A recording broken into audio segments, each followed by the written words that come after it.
Kaitlin Armstrong wanted to be found. Do you think that's true? Do you think it's true that Kaitlin wanted to be found? I do think there is some truth in it. Not that she wanted to be caught or captured, but that she did want other boys and Americans to find her. She did want to be involved. She did want to be accepted into a group. Hello and welcome to True Crime Rocket Science, the most authentic voice in true crime. Well, if you think about the fact that Kaitlin was caught on CCTV camera at Austin Bergstrom International Airport, those are those images where she's wearing a denim jacket, she's got a black shirt on, wearing white jeans, and then she's actually carrying a yoga mat under her arm, right? All of that happened on May 14th, and it was reported in the media, right? This is all reported in the news, and Kaitlin herself must have read this. Kaitlin herself must have known this. In other words, she knows that we know, and the authorities know, that yoga is on the agenda here, right? So she knows that. She knows what the authorities know. And yet she persisted in heading to Yoga Central in Costa Rica anyway. I mean, it beggars belief, doesn't it? In fact, the US Marshals haven't minced any words, saying Kaitlin's fixation with yoga led to her getting caught. I mean, there's even a headline that reads, US Marshals, Kaitlin Armstrong's yoga fixation led to her getting caught.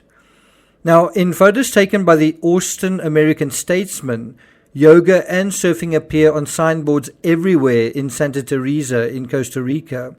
Now, while it's tempting to imagine Kaitlin wanted to be caught, I think the reality was that she was trying what she believed was just hard enough not to be caught.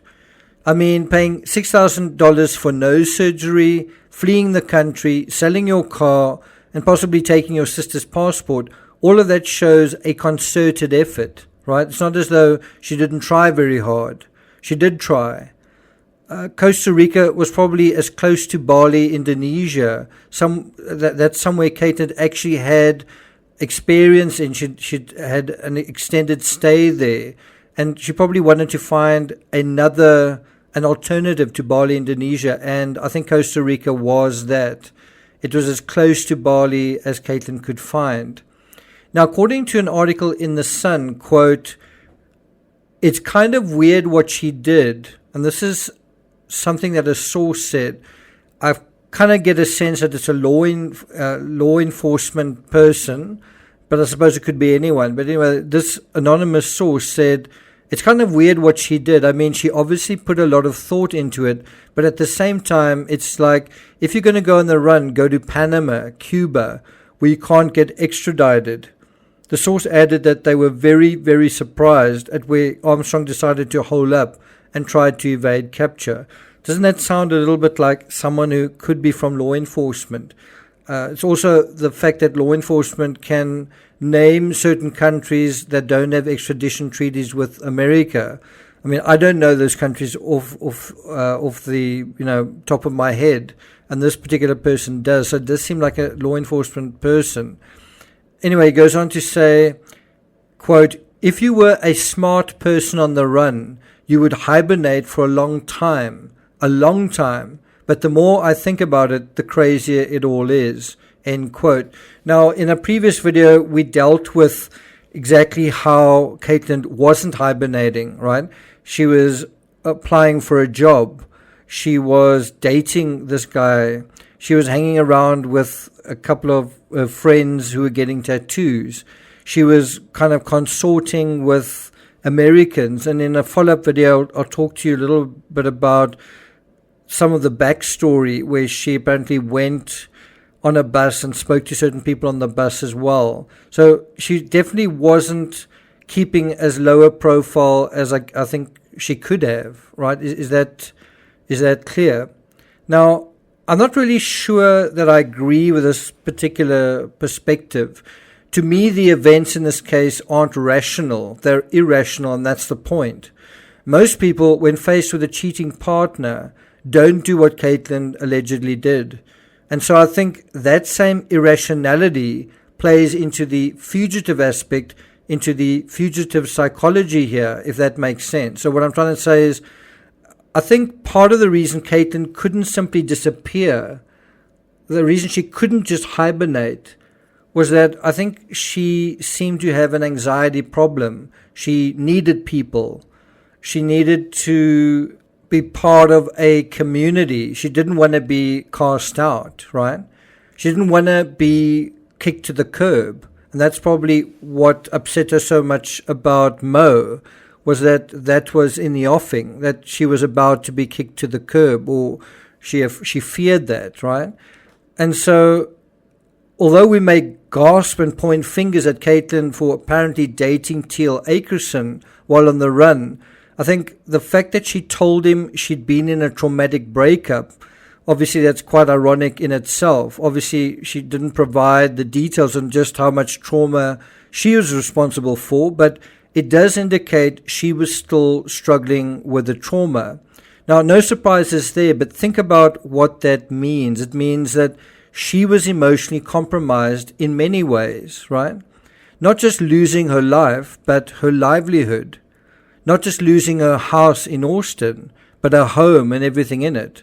And I hope I don't sound sympathetic. I'm not trying to say poor Kaitlin. I'm simply trying to place ourselves into her shoes psychologically and show to what extent she was emotionally compromised. And yes, it was all her fault. So it's not that it was somebody else's fault. But the fact is, we're trying to figure out how she's thinking, how she's operating. And I don't think crazy is really the right term for this. I think in a way it's quite logical in its lack of logic, if I can put it that way. Within the psychology, it actually makes sense. So think about it. She'd not just lost her life, but her livelihood. Not just her house, but her home and everything in it. Everything she had built over such a long period of time. Even Colin, she didn't just lose Colin, but it was in a very traumatic way, an instant breakup where she risked everything by communicating with him. I don't know how many people have had breakups like that where you break up, you never ever speak to the person again. That can be quite difficult to deal with. Now, probably as devastated by what had happened and as desperate as Kaitlin was not to get caught, she also wanted soothing and healing and, as fast as possible, a transition back to some sort of routine way of life. And if you think that seems like someone who's a little bit deluded, someone who's not realistic, absolutely. That is absolutely true. And if your way of describing that is, well, that is a crazy person, well, then that is what it is. But rather than it being crazy, I think there's a psychological match, possibly, in Kaitlin potentially doing something and thinking she could get away with it. That's the part I want to emphasize. Doing something, thinking she could get away with it, and then running away, but not too far, and then imagining she simply would not be found. At the heart of all of this is magical thinking. It's being unrealistic in your fairy tale. But let me ask you, today I went for a long, hard, and quite enjoyable mountain bike ride, but right beside the enjoyment of the ride was darkness and death. I saw a cat lying by the side of the road that had been run over. Several big trucks rumbled by on a narrow road, narrowly missing me, like passing right off my shoulder so that I could feel the wind beside me in the middle.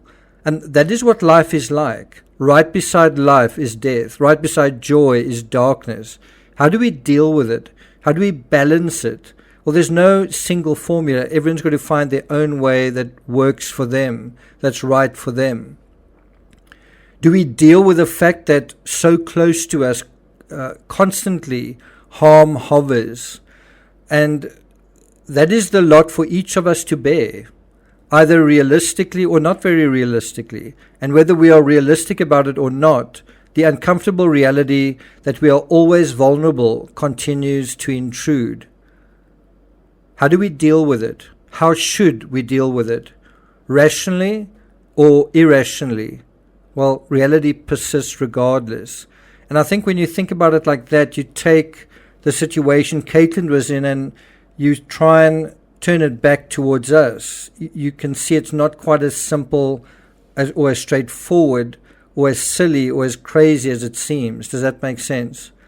So I'm not going to take it further than that. I will be taking it further in a follow-up video. So make sure you subscribe, like, share, leave a comment. Obviously, if you're enjoying this content, you can also hit the thanks button.